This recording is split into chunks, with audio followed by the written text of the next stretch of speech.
The ancient Greeks, the Bee Gees, steps. What do they all have in common? Well, today I'll be taking a look at one of the oldest dramatic forms. Tragedy.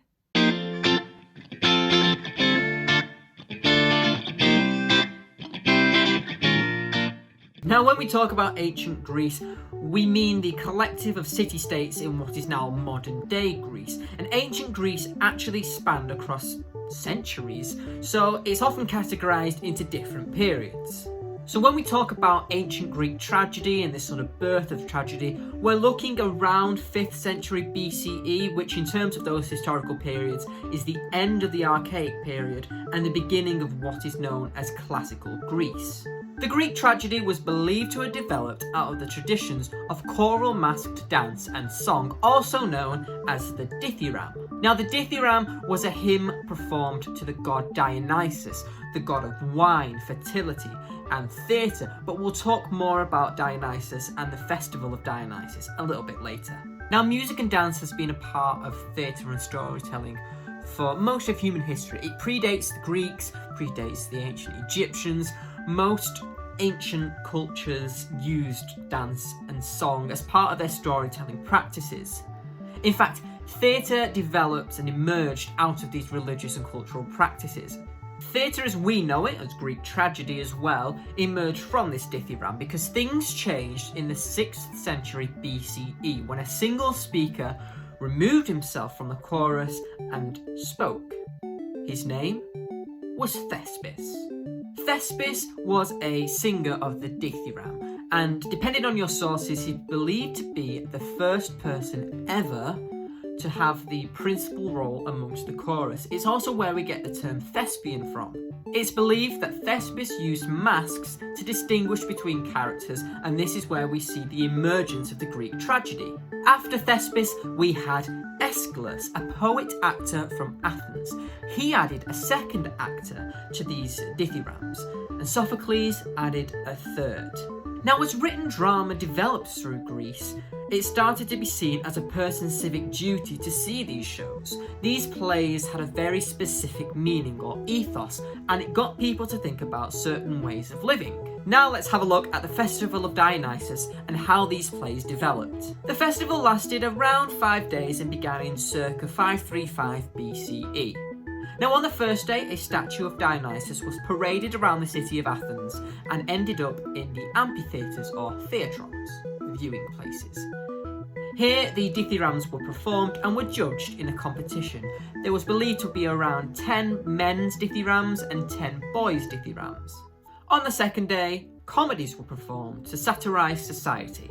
From days 3 to 5, there will be 3 tragedies performed each day, either historical or mythical. There would also be one satire play. A satire play attributed itself to both comedy and tragedy. These plays were often written by one writer, and it was judged as like a really big writing competition. In Greek mythology, the satyr was a creature who resembled both a goat and a man. When an actor was performing as the satyr in a play, he would typically wear an old goat skin. And this is where the term tragedy is believed to have originated from, deriving from the Greek word for goat song. There are many arguments sort of conflicting how reliable that is, though. It's pretty random that a whole genre of drama was dedicated to a goat song. We don't really know where the goat comes from, only from this figure of the satyr. Leaving goats and goat songs aside, over time, writers developed the dramatic plot, and it wasn't until around 335 BCE when Aristotle wrote the first critical study on dramatic plot and action in Poetics. He said that every story should have a wholeness to it, a beginning, a middle, and an end. He also said that these plays and stories should be reasonable in length as to be remembered by its audience. He also said that everything should be necessary to the main plot, so no subplots, no deviations, everything should be focused on that main plot, that central moral story. Now, there is a difference between plot and story. The story is the totality of the narrative, the events that happen in sequence. The plot is the tool which is used to enable this story, so things like the characters, the locations, the twists, the turns, everything that is key to enabling that story to happen. This difference is actually really important because in Greek society, many audiences knew the stories that they were going to see, but the ingenuity lied within how the plot was arranged. Aristotle also wrote about the three unities that make up drama: unity of time, unity of action, and unity of place. Now, unity of action is this everything being necessary to the main plot. Unity of time is where a play is reasonable in length, typically over a 24-hour period in the world of the play, not literally, obviously. Can you imagine a 24-hour play? And unity of space is everything being centralized in one location. He also said that tragedy uses mimesis, which is the imitation of an action, so that an actor can portray human affairs for its spectators. Aristotle also believed that these tragedies used catharsis, a tool used to purge the spectator's emotions, typically done through pity and fear. Although it's really unclear as to how this was actually done on stage, many dramatists still debate this today. The main issue with poetics was that Aristotle was writing about tragedies such as Oedipus the King around a century after they were first performed. He only had the written text to go off, so instead of it being a performance criticism, it was a literary study. And that's kind of the thing with drama and theatre. The thing is, there are so many gaps in our knowledge with shows that are being performed.